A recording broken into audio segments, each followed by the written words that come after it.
Madame, mademoiselle, monsieur, bonsoir. Je suis très heureux de vous retrouver à notre émission La pensée et les hommes d'aujourd'hui et je vous remercie pour votre fidélité. Nous allons parler ce soir de l'athéisme et j'ai l'occasion de recevoir le secrétaire de l'association belge des athées en la personne de Patrice Dartevel. Vous avez longtemps travaillé au CAL, vous êtes bien connu dans le milieu des médias, mais voilà maintenant que vous prenez des responsabilités dans l'association des athées. Qu'est-ce que c'est, Patrice Dartevel, que l'association des athées? C'est une association, comme son nom l'indique, qui tente de regrouper un maximum de bonne volonté, de personnes intéressées, motivées, pour argumenter en faveur de l'athéisme et le faire autant que possible devant le public, devant les médias, au sein des médias. C'est effectivement ça le but de l'association. Bonne question, c'est pourquoi? Oui, et qu'est-ce que c'est que l'athéisme? Peut-être pour les personnes qui nous suivent, il serait intéressant d'expliquer exactement ce qu'est l'athéisme par rapport à l'agnosticisme, etc. Tout à fait. L'athéisme qui souffre un peu du caractère négatif de l'expression, mais dont on ne voit pas comment elle serait évitable, effectivement, c'est la position, moi je préfère ce terme-là que d'autres, la position de ceux qui pensent que Dieu n'est qu'une pure hypothèse et pas la plus vraisemblable, et qu'il y aurait des dégâts à valoriser, ou qu'il y a des dégâts à valoriser l'hypothèse Dieu et a fortiori la religion, ce qui n'est pas tout à fait la même chose.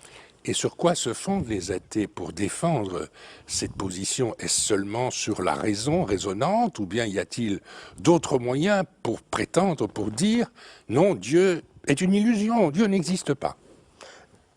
Il y a plusieurs façons de faire, mais Il y a forcément... divers chemins qui y conduisent. Divers chemins y conduisent, et au fond, nous ne cherchons pas à en délégitimer certains. La question n'est pas là. Mais il est difficile de penser que, hors de la raison, hors de la critique et hors de l'apport de la science, il y ait une solution fondamentale en ces matières-là. Traditionnellement, et depuis tout de même maintenant un certain nombre de siècles, s'agissant des religions concrètes, la critique de la théologie, la critique historique, la critique philologique des textes, au fond qu'aujourd'hui, il nous semble bien facile sur ce point de montrer que la religion est une construction humaine, comme l'a dit de Duve finalement en conclusion d'une longue et fort belle vie, c'est une construction humaine. Religion ne veut pas encore dire la même chose que croyance en Dieu. Et pour Dieu, c'est... Quelle différence y a-t-il entre religion et croyance en Dieu? Je dirais que je prendrais la religion comme un corps constitué de textes soutenus par un ensemble organisé. C'est toujours très difficile de définir la religion si on veut considérer toutes les religions de la Terre. Les différences sont effectivement parfois importantes. Pour ce qui est de l'aspect existence de Dieu, c'est la science qui est notre principale ressource. Et ce que montre la science, c'est que, effectivement, me semble-t-il, c'est que de progrès en progrès, la science, chaque année ou presque, diminue la marge de nécessité ou la place de possibilité pour les religions.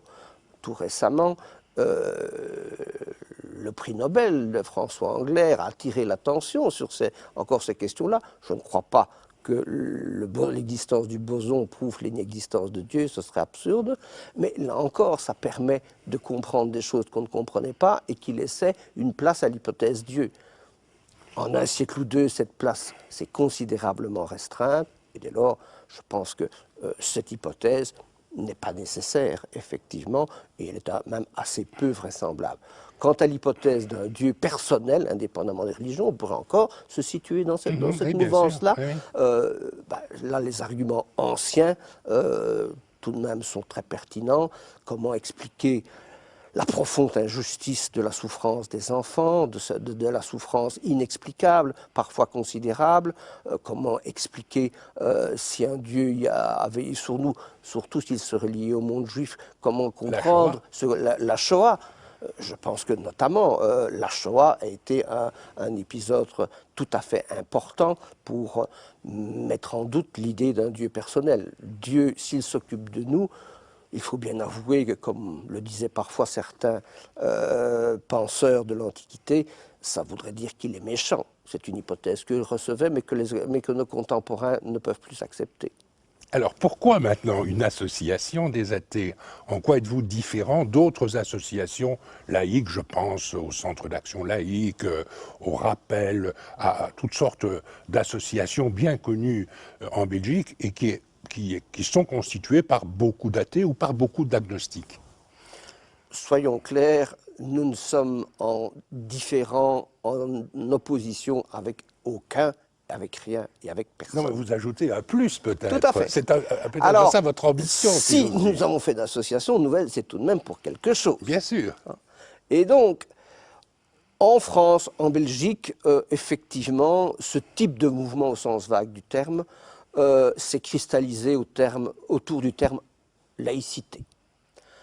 Ce n'est pas le cas partout. Dans le monde germanique, c'est plutôt la libre pensée qui est mise en évidence, comme chez nos amis flamands, puisque laïcité n'a même pas de traduction exacte en allemand ou en néerlandais, pas plus qu'en anglais, effectivement. Donc c'est un concept important, et j'ai déjà vu des anglophones qui regrettaient que le terme n'existe point en anglais. Mais dans d'autres pays, c'est plutôt le rationalisme, le scepticisme ou l'athéisme, comme par exemple en Inde ou des choses comme ça, c'est l'athéisme qui est mis en évidence. Alors, quel est l'intérêt à nous paraître nous singulariser? Mais ce que nous voulons faire, c'est assumer une tâche spécifique.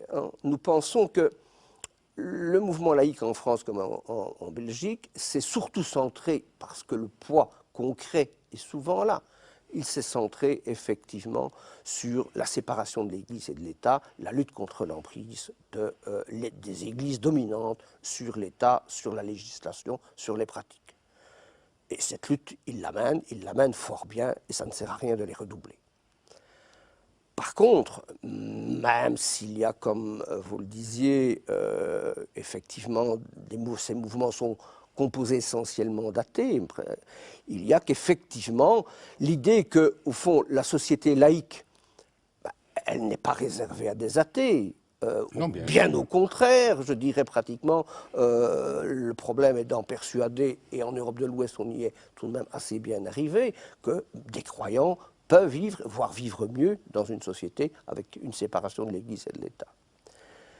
Ceci dit, certains aspects des religions n'ont pas disparu, et d'autres. Et la position et la pratique des laïcs a fait souvent que la défense des arguments, au fond, n'est pas toujours assumée. Je veux dire, dans les questions comme l'avortement ou des choses comme ça, dire aux croyants: mais nous ne vous forçons pas à avorter, nous ne vous forçons pas à vous euthanasier. Bien sûr. C'est la vérité et c'est fort bien comme ça.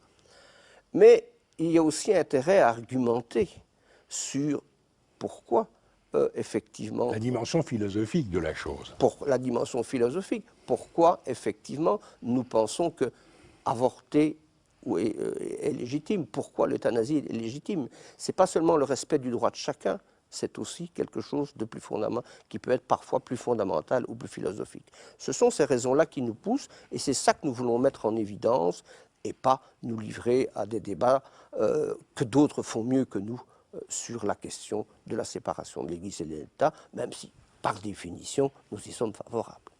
Eh bien, je vous remercie infiniment, Patrice d'Artevelde, pour votre présence à notre émission d'aujourd'hui. On voit un petit peu mieux à quoi sert l'association des athées, dont vous êtes le secrétaire et un des fondateurs.